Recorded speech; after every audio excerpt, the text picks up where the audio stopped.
We should regularly wash our hands with soap and water and avoid touching our face with our hands. Even at a meeting when we have on this ministry task force, while I was speaking, I was touching my face until Minister Lawrence Wong nudged me with his elbow and said, "Stop touching your face." Let me now share about what we know about this novel coronavirus. This virus comes from the family of coronavirus, which includes other viruses such as MERS and SARS, as well as the milder variants causing common cold. The medical consensus at this moment is that the novel coronavirus is more transmissible but appears less deadly than SARS. Evidence suggests that the rate of human-to-human transmission of this virus appears to be higher than that of SARS. For now, the evidence also suggests that transmission is mostly via droplets. What this means is that the virus is carried within droplets emitted from an infected person over a short distance, such as when a person coughs or sneezes. If these droplets come into contact with the eyes, nose, or mouth of an individual, directly or indirectly through hands that have come into contact with these droplets, the individual may become infected. To clarify, there is no evidence currently to suggest that the virus is airborne. There are other viruses, such as the chickenpox, which can easily be transported via air currents, and do not require droplets to contact the eyes or nose. The novel coronavirus is not in this category of viruses. The novel coronavirus could also transmit through surface contact. Let me explain. When a person sneezes or coughs, the droplets fall onto the surfaces of tables and chairs, and the virus may remain alive for up to a few days.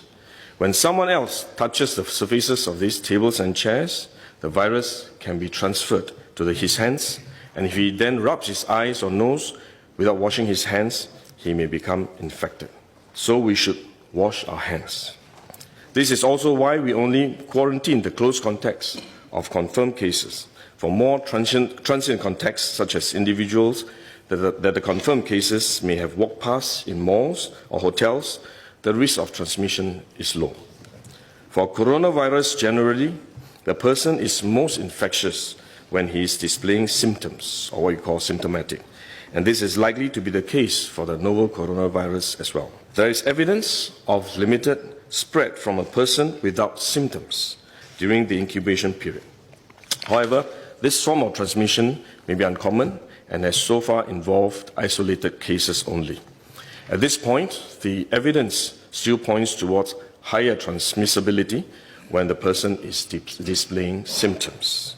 As such, medical professionals, both overseas and in Singapore, have advised that the most effective way that we can protect ourselves is to practice good personal hygiene.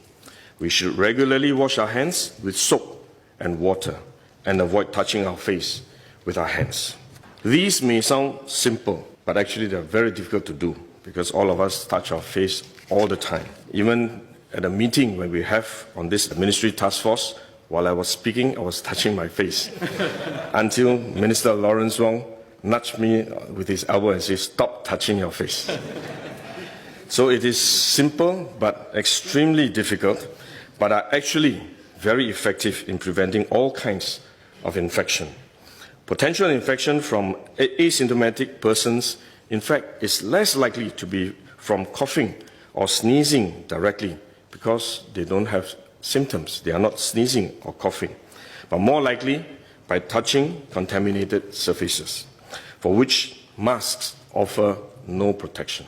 Wearing a mask when we are well often gives us a false sense of security instead, and we are more likely to touch our faces when we constantly adjust our masks, which is one way the disease spreads. At the same time, we need to protect others, our loved ones, friends, colleagues, and fellow Singaporeans that we come into contact with. If we are sick, we should rest and recover at home as far as possible. If we do need to go out to see a doctor, for example, we should wear a surgical mask to protect others. So this is when mask is needed, when we are unwell and have to go out.